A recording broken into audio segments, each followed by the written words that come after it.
Dans le cadre du renforcement de l'outil de défense nationale, le président de la transition en séjour à Beijing visite la société Norinco.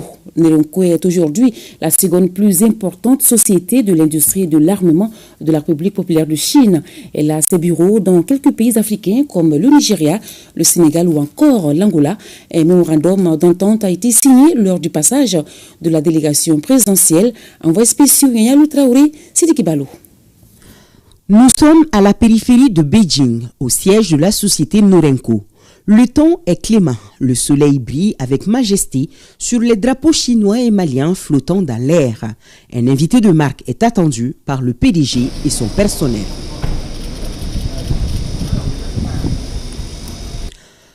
Le chef de l'État, le colonel Assimi Goïta, et sa délégation sont reçus avec tous les honneurs dus à leur rang. Oui, la société Norinco veut séduire ses invités du jour et pour cela, elle met tous ses atouts en avant dans une vidéo d'environ 30 minutes projetée devant l'assistance.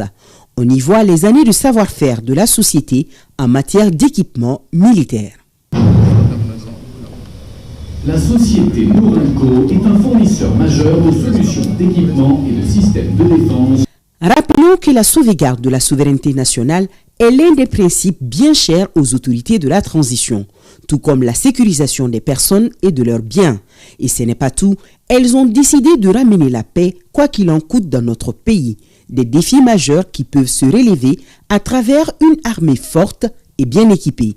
C'est cet esprit qui a conduit le président de la transition, le colonel Assimi Goïta, à visiter les locaux de la société Norinco. Fondée en 1980, Norinco est aujourd'hui la seconde plus importante société de l'industrie de l'armement de la République populaire de Chine. Elle a ses bureaux dans quelques pays africains comme le Nigeria, le Sénégal, le Maroc ou encore l'Angola.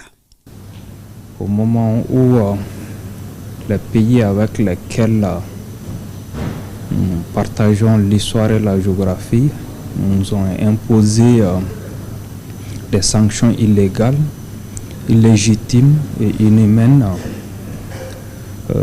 la société Norinco nous a livré des équipements que cet acte, nous ne l'oublierons pas. Notre pays est aujourd'hui sur plusieurs fronts. La guerre menée contre les forces du mal en constitue une des priorités. La montée en puissance de l'armée nationale suit une trajectoire bien définie où il est impératif de bien fournir les hommes sur le théâtre des opérations en armement de dernière génération. Le chef suprême des armées, très attentif, découvre les matériels exposés en son attention.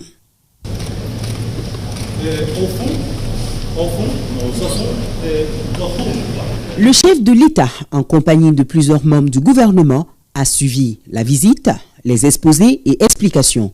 Le ministre de la Défense et des anciens combattants, le colonel Sadio Camara, présent lors de la dite visite, a été visiblement très réceptif aux propos.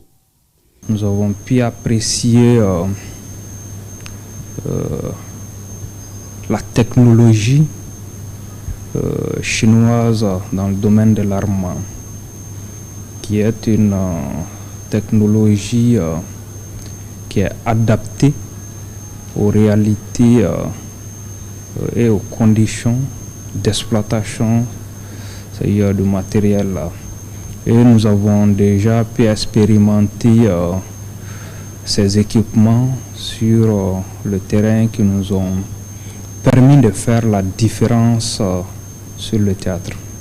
Les questions de sécurité et de défense nationale sont pour l'heure primordiales pour les autorités de la transition. Convaincus de l'expérience Norinco, un mémorandum d'attente a été signé entre les deux parties.